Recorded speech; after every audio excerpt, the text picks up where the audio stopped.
Shai Gilgeous-Alexander and Team Canada, along with Lu Dort, had their Olympic run cut short against France today as they lost in the first kind of matchups going on here in the Olympics in the elimination stage. And it was disappointing to watch a little bit. It was disappointing to see what was going on. The free throw discrepancy is something that was talked about, but at the end of the day, as a team, you do have to play better. And Team Canada, they had a bunch of players just not play up to the standards that they usually do. Dillon Brooks going 3 of 13 is one of those. Then Jamal Murray going 1 of 9 from the field as well. When you have players like that, especially Dillon Brooks, and that's a starter, Jamal Murray, who's supposed to be this all-star level talent coming off the bench, it doesn't help you out at all when you're trying to win the Olympics. And we're gonna break down Shai Gilgeous-Alexander's performance here in today's video, along with Lu Dort's, and how Shai matched up against everyone else in the Olympics. But before we get all that, though, just a quick word from today's sponsor of the video. We all know that the Oklahoma City Thunder are one of the top defenses in the league, with players such as Chet Holmgren, Lu Dort, and now Alex Caruso on the squad. But are you looking to bring your own sort of defense and protection to your web browsing functions? You can now, thanks to the sponsor of today's video, NordVPN. A VPN, or a virtual private network, encrypts your IP address. So when you're out in public, let's say at a cafe or you're somewhere else, you're at your place of work and you're trying to watch a Thunder game and the stuff you enjoy, like Aaron Wiggins saving basketball, you don't have to worry about someone coming in and stealing your information while you're just trying to enjoy the little things in life, like I mentioned, Thunder basketball. NordVPN has you covered. If you go and use code Thunder, this is the link right here, nordvpn.com/Thunder. You can go ahead and get a discount on your first purchase of NordVPN. That way you feel safe while watching your Thunder games and the latest episodes here on Thunder Digest. NordVPN also comes with cool functions such as a kill switch that allows you to disconnect from a network immediately if NordVPN is to quit unexpectedly on you while you are searching the web. So why wait on adding top-level defense to your squad, unlike the Oklahoma City Thunder that added Alex Caruso to the squad, and go to nordvpn.com/Thunder. That is nordvpn.com/Thunder to add some top-level security and defense to your web browsing today. That way you feel even more safe when you watch Thunder games or Thunder Digest videos here on the channel. With that out of the way, thank you NordVPN for sponsoring today's video. Now we can go ahead and get into the topic at hand. Thank you NordVPN for sponsoring today's video here on Thunder Digest. With that out of the way, we can go ahead and get in the video and talk about Shai Gilgeous-Alexander and Lu Dort's performance against Team France here in the Olympics. As yes, they're cut short now. We're going to be without Thunder basketball for a while, a little bit, or at least Thunder-ish basketball, watching our guys compete in the Olympics and national stage. 2 months now. It's going to be a long 2 months, but we're still going to be heavy there with the content. And what we're going to start off with today is, you guys probably know this already, Clemente Almanza's article over there at USA Today covering the Thunder Wire. We're going to go into what he had to say about the performance in his article. First piece of information that we have here.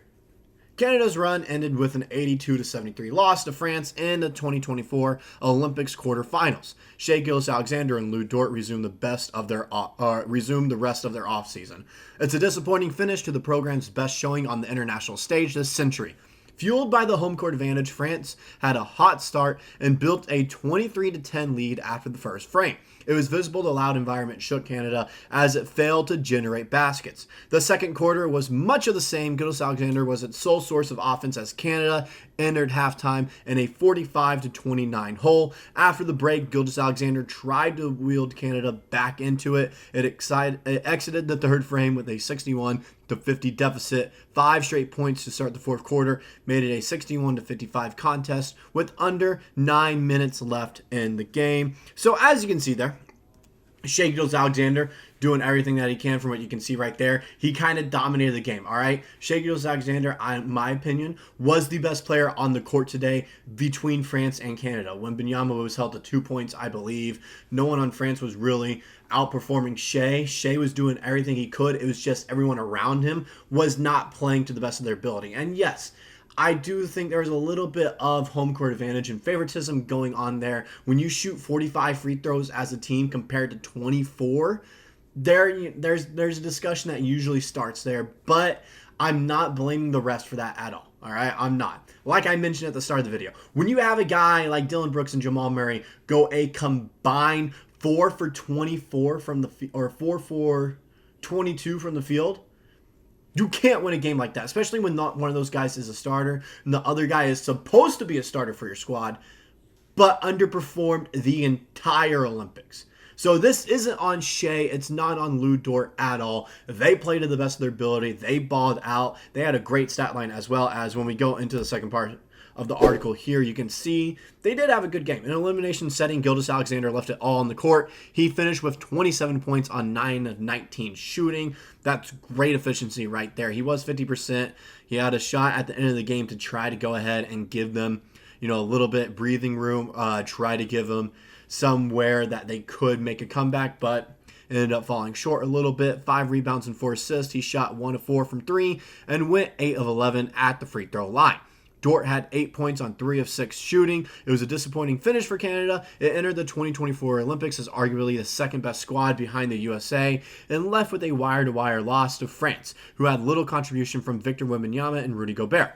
Gilgeous-Alexander was the best player on the court but received little help from the rest of the roster. Canada couldn't generate offense outside of the 26-year-old creating his baskets. Both Oklahoma City Thunder players will now enjoy some well-needed rest before they hit training camp in a couple of months. So that's the benefit of looking at this. You have to look at it in an optimistic perspective. Shai Gilgeous-Alexander and Lu Dort can no longer get injured playing in the games, all right? And, practices can happen, but it's very rare that you see someone get injured in a practice in the offseason. It is very rare, okay? You don't really see that at all. So now they're going to take some much-needed rest and come back next season as, Shai Gilgeous-Alexander potentially winning MVP. He's definitely one of the runners for that award. Lu Dort, I don't think he'll be a front runner for Defensive Player of the Year because he has stats that don't show up, all right? Hustle stats is what it's all about. He draws a bunch of illegal screens. He's the best in the league at that. That doesn't go in the stat book at all. Doesn't go, in your defensive record, And so it's not going to help him out at all winning Defensive Player of the Year.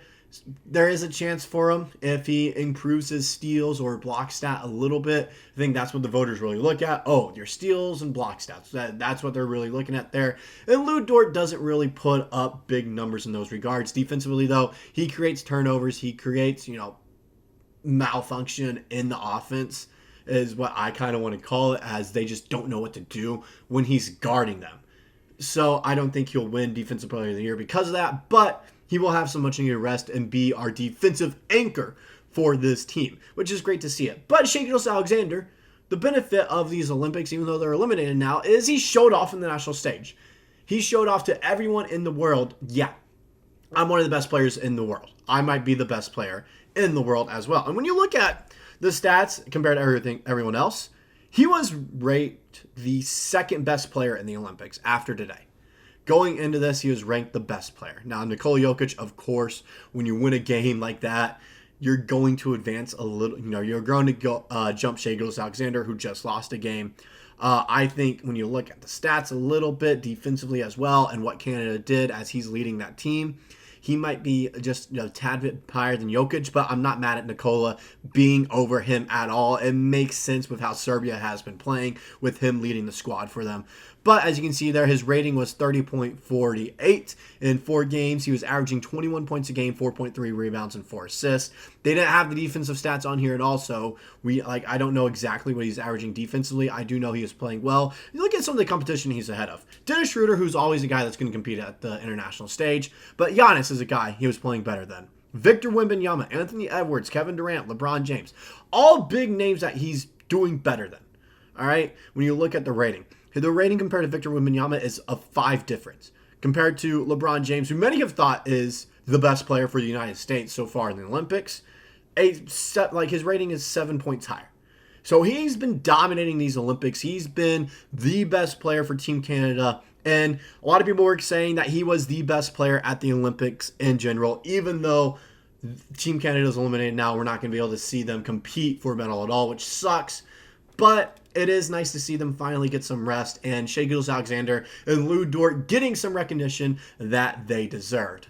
That's all I got for today's video. Like I mentioned before, thank you NordVPN for sponsoring today's video. All I got for you guys is, now that Canada's out of it, let me know who you guys got going. You know, who you want winning the Olympics. Are you going for Team USA if you're from the States? Or if you don't have a dog in the fight right now, who do you want winning the Olympics? Let me know now, and I'll see you guys in the next video.